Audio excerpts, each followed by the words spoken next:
Halo, Assalamualaikum warahmatullahi wabarakatuh. Balik lagi dengan gue, Sandi Herawan.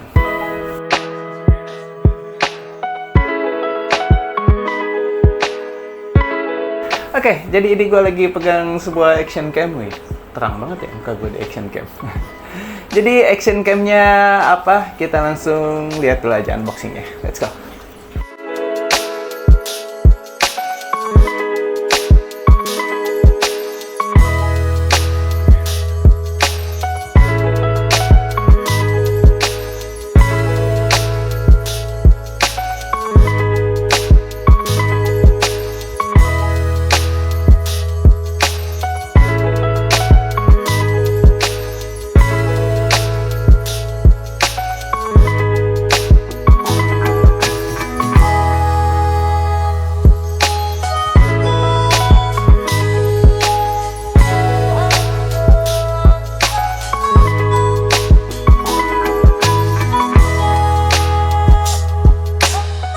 Dan oke, ini dia kameranya, Insta360S. Oke, sebelum kita lihat kelengkapannya apa aja, kok gue belibet ya. Jadi sedikit cerita dulu, karena mungkin yang nonton video sebelumnya tahulah gue pakai DJI Action 2 dan kameranya itu hilang beserta drone FPV nyemplung. Nah, jadi saat itu gue mutusin cari penggantinya. Sebenarnya kepincutnya sama Insta360S Pro. Cuman ya karena kau menang-mending dan budgetnya saat itu belum cukup, Insta360S Pro tuh lumayan mahal ya. Dan akhirnya nemulah ini. Ternyata si Insta360 itu nggak cuma ngeluarin yang versi Pro, tapi ngeluarin yang versi S biasa, jadi bukan S Pro ya. Dan harganya tuh selisih bisa 1 jutaan. Kalau nggak salah Insta360S Pro tuh 7 jutaan dan ini 6 jutaan. Dan kebetulan saat itu ini lagi diskon, jadi gue dapat harga di 5 jutaan. Jadi selisihnya bisa 2 jutaan selisihnya. Gue baca-baca sedikit speknya dan ternyata si sellernya itu nyantumin speknya ini nggak jauh beda secara spek. Yang ngebedain tulisannya cuman si S Pro bisa 8K dan ini maksimal cuman bisa 6K atau 6K ya resolusi videonya. Dan saat itu gue mutusin ya udahlah, ngapain toh kalau pakai ini bisa 6K pun gue nggak bakal pakai 6K-nya, paling maksimal ngerekord ya di 4K aja. Jadi kalau speknya nggak jauh beda, ya udah akhirnya gue mutusin lah beli Insta360S. Dan ini dia kameranya. Jadi ini kameranya lumayan gede ya. Kalau dibandingin sama nih sebelumnya gue punya GoPro Hero 5. Ini lihat perbandingannya. Ini gede banget. Ini yang kecil. Jadi kayaknya ini nggak bisa ditempelin di drone Cinewoop. Dan gue nggak bakal review detail ya, karena udah banyak ya reviewnya di luar sana. Jadi gue bahas singkat aja. Dan kita kayaknya dilihat dari lebih dekat aja ya. Oke, kita ganti angle aja ya. Dan oke, ini dia tampak dekatnya. Nih bisa dilihat ya perbandingannya dengan GoPro Hero 5 ini gede banget. Dan kalau secara tampilan, ini tampilannya gue suka banget sih. Dengan warna hitam dop kayak gini, terus ada list-list merahnya kayak gini. Dari belakang, dari samping. Ini terkesan kalau di laptop tuh kayak laptop gaming banget gitu, keren banget. Dan kita coba nyalain ya.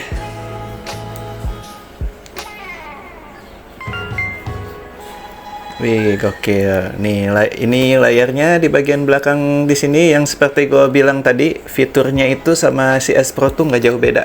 Jadi ini layarnya sama-sama bisa di flip ke depan. Ini tinggal, ini ada merah-merah di samping layarnya, ini tinggal dipencet aja. Pencet terus buka. Oke, nah jadi bisa di flip ke depan kayak gini. Ini buat ngevlog enak banget ya. Jadi bisa ke kontrol banget posisi layarnya ke depan muka. Dan untuk build quality-nya sendiri ini sih ya nggak diragukan lagi ya. Untuk action cam harga di atas 5 jutaan sih ini udah keren banget, udah kokoh banget. Ini udah kuat banget. Dan untuk kesan yang gue rasain di flipnya ini sedikit agak keras. Bukan sedikit agak keras ya, ini keras banget nih kalau buat digerakin. Tapi justru ini jadi hal positif sih, karena menurut gua ya si model layar yang bisa di flip ke depan gini harus kokoh gitu, apalagi untuk action cam. Jadi pas posisi gini tuh ini nggak mudah kegoyang-goyang, nggak mudah apa istilahnya ya, koclak atau ngampleh gitu. Nih ini jadi kokoh banget. Pas di posisi kayak gini pun kalau kita ngerekam dari bawah gini misalkan, kontrol dari atas tuh, ini nggak mudah goyang layarnya, ini enak banget dan tinggal di tutup lagi kayak gini. Dan untuk perbedaannya sendiri sama CS Pro, nah, bisa kalian lihat nih secara tampilan, walaupun secara tampilan sebenarnya mirip banget 11-12 ya, dari namanya aja udah sama ya. Ini Insta360S dan yang versi high-end-nya itu Insta360S Pro. Ini perbedaannya, kalau secara sepintas ini layarnya ini kecil berada di atas gini, kalau CS Pro ini agak lebar ya sampai bawah sini layar depannya, dan tulisan Insta360S Pro-nya ada di sini. Kalau CS Pro, kalau dia ada di sini, dan bagian bawahnya ini sedikit agak menonjol ke depan ya kalau CS Pro ya.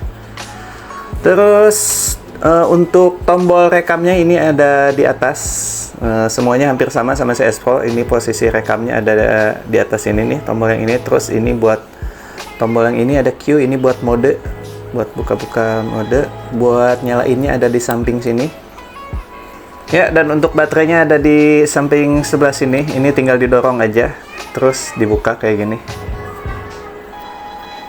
Nih bisa dilihat, ini baterainya gede banget tuh.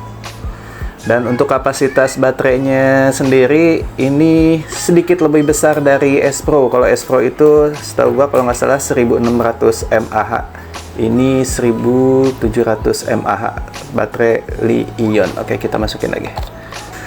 Terus untuk posisi slot micro SD-nya ini ada di sini, tinggal didorong sama kayak tadi ke depan terus dibuka. Nah ini udah gue pasangin micro SD, dan buat ngecasnya juga ada di sini nih. Ini udah USB Type C, dan menurut speknya ini beda ya dengan si S Pro. Ini tidak support fast charging, jadi kalau dari 0 sampai penuh ini bisa 1 jam lebih ya, karena nggak support fast charging. Terus di bagian bawahnya ini untuk mountingnya sama dengan S Pro, jadi dia udah support magnet mounting ya. Nih, jadi kita dalam pembeliannya dapat ini juga, ini tinggal di gitu aja. Cuman untuk ini harus dipastikan sampai bunyi klik ya, jangan asal gini nih, jangan asal nempel kayak gini aja, ini masih gampang dicabut nih tuh. Jadi harus dipastiin setelah nempel agak ditekan dikit, nah sampai bunyi klik, ini baru kokoh banget. Dan untuk menguji kekokohan si mountingnya ini gue udah sempet tes di motor, gue pakai di motor, dan ini contoh videonya.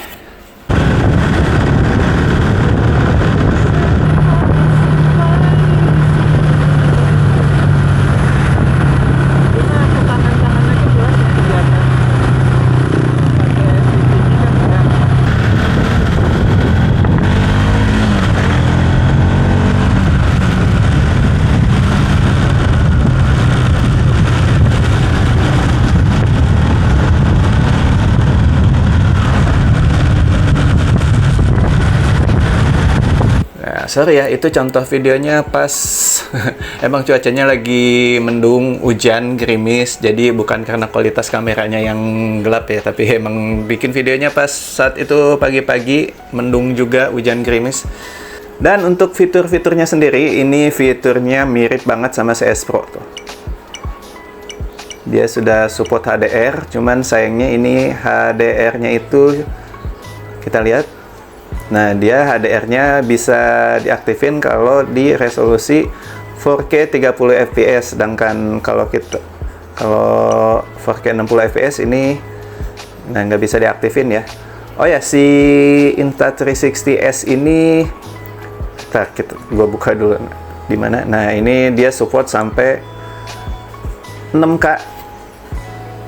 Susah fokus, gue fokusin dulu. Nah, dia support sampai tertingginya itu 6K 30 fps, tapi gue bakal pakai di 4K 60 fps aja. Dan oke, kita balikin lagi. Dan untuk fiturnya banyak banget. Ini ada fitur andalan yang menjadi ciri khas si Insta360S, yaitu fitur ini nih, Pure Video. Jadi ini fitur ini dipakai buat ini ya, kalau ngerekam low light, buat di low light gitu malam atau apa, kalian bisa pakai fitur ini. Ini sama aja di Insta360 S Pro pun ada. Oke, ini pengetesan low light-nya ya, pakai mode pure. Nah, ini kamarnya, lampunya benar-benar dimatiin, cuman ada akuarium doang. Dan sekarang ngetes jalan keluar.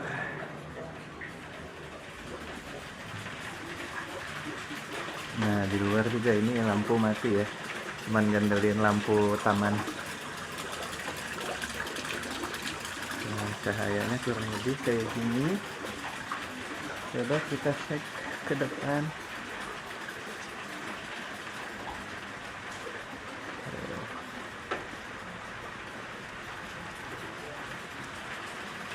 Dan ini, nah tampilannya kalau ke gua ya begini.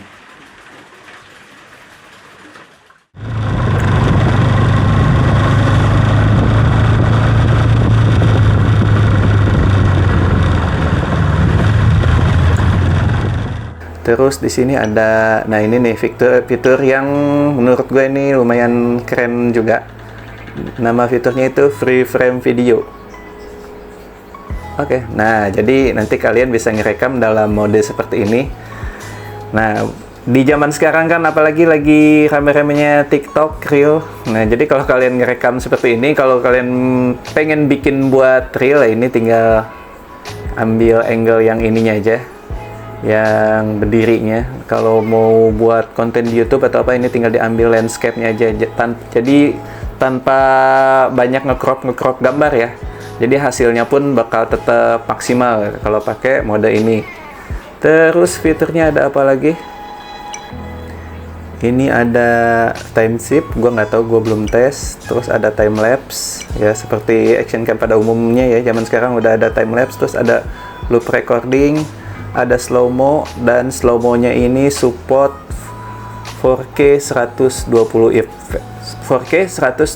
fps. Jadi ini bakal keren banget, bakal lebih smooth banget ya slow mo ya.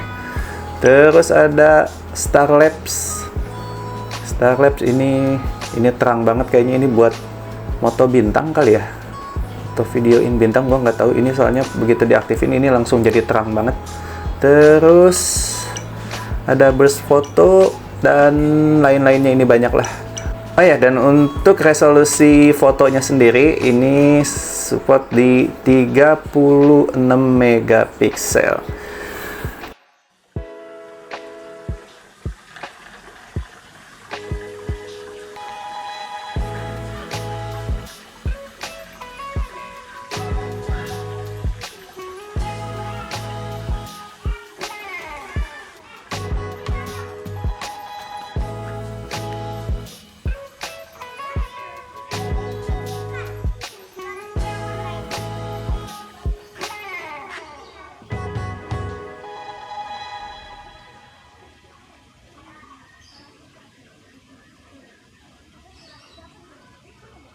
Dan oke, ini lebih tepatnya pas jam 6 pagi.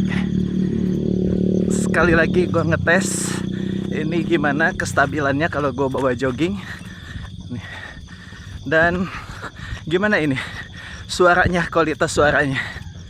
Ini dari tadi gue ngoceh aja terus biar nanti tahu suaranya. Sunrise cuy. Mantap. Nih, jadi gue biasa emang jogging di sini. Dan itu pemandangan Gunung Salak.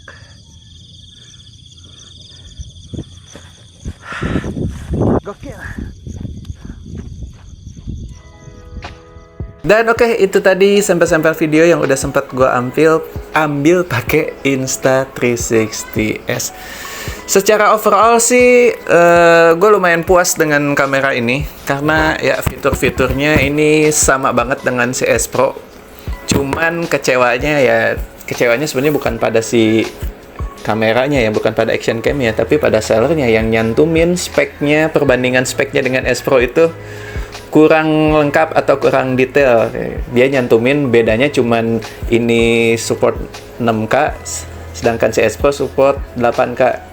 Gue kira bedanya cuman itu doang, karena yang dicantumin sellernya itu ternyata bedanya banyak banget. Salah satu bedanya itu lensanya. Si S Pro itu sudah disupport oleh Leica, sedangkan ini belum. Terus ukuran sensornya, si S Pro itu kalau nggak salah 1:1.2 atau 1.3 ya. Ya kalau nggak salah 1:1.2 itu ukuran sensor action cam yang menurut gua itu paling besar ya sampai saat ini. Sedangkan si Insta360S ini ukuran sensornya hanya 1:3 yang artinya ini jauh lebih kecil. Terus bedanya lagi kalau nggak salah ini di mountingnya. Jadi si Insta360S Pro ini selain ada buat mounting magnet, dia juga udah support kayak semacam konektor baut gitu ya, yang bisa langsung dipasang di kayak gini nih, tinggal dipasang. Nah, sedangkan ini nggak ada, ini cuman mounting seperti ini doang. Jadi harus pakai mounting universalnya kalau mau pakai ke tongsis atau ke apa, ini harus pakai ininya. Dan ada beberapa perbedaan lainnya lagi, cuman ya gue lupa. Tapi secara overall ya, balik lagi ini gue puas banget karena fitur-fitur yang dimiliki si Insta360S Pro, si Insta360S biasanya ini juga dia punya fitur yang sama, cuman perbedaannya dikit lah. Jadi kualitasnya mungkin bisa 11-12 sama si S Pro. Dan ada satu hal lagi yang menurut gue sebenarnya bukan kekecewa, tapi lebih mempertanyakan lah ya. Jadi gue sempat baca si manual booknya, dan di situ ada tulisan yang kurang lebih isinya seperti ini. Jadi di warningnya itu bertuliskan ya hindarkan kamera ini dari debu atau pasir. Dan jika kamera ini terjatuh, itu dapat menyebabkan kerusakan di bagian internal. Aneh banget ya. Ini kan konsepnya, maksud gue gini, ini kan konsepnya itu action cam. Dan yang kita tahu dari dulu action cam itu diciptakan untuk hal-hal yang apa ya, sifatnya ekstrim ya. Yang dengan kata lain, kemungkinan ini bukan cuma jatuh ya, kemungkinan bahkan kebanting atau apa itu pasti akan terjadi. Tuh, jatuh di pasir atau jatuh di apa. Gue ketika baca itu jadi, apakah kamera ini akan sekuat GoPro atau seringkih warningnya itu? Dan oke, gitu aja videonya ya, kurang lebihnya gue mohon maaf kalau ada salah penyampaian atau apapun ya. Balik lagi, ini bukan review secara mendalam ya, karena review secara mendalamnya kalian cari aja di channel-channel lain. Jadi ini cuman unboxing dan gue bahas sekilas aja tentang si Insta360S yang jarang ya video yang reviewnya. Kebanyakan yang review itu S Pro, kalau si S tuh jarang yang review. Jadi terima kasih buat yang udah nonton. Gue ulangi lagi, kurang lebihnya mohon maaf kalau ada salah-salah penyampaian atau apapun. Dan ya, kalau suka videonya silahkan di like. Terima kasih, gua Sanda Herawan pamit. Assalamualaikum warahmatullahi wabarakatuh. Bye. Insta360S mantap. Yang pasti S Pro nya jauh lebih mantap.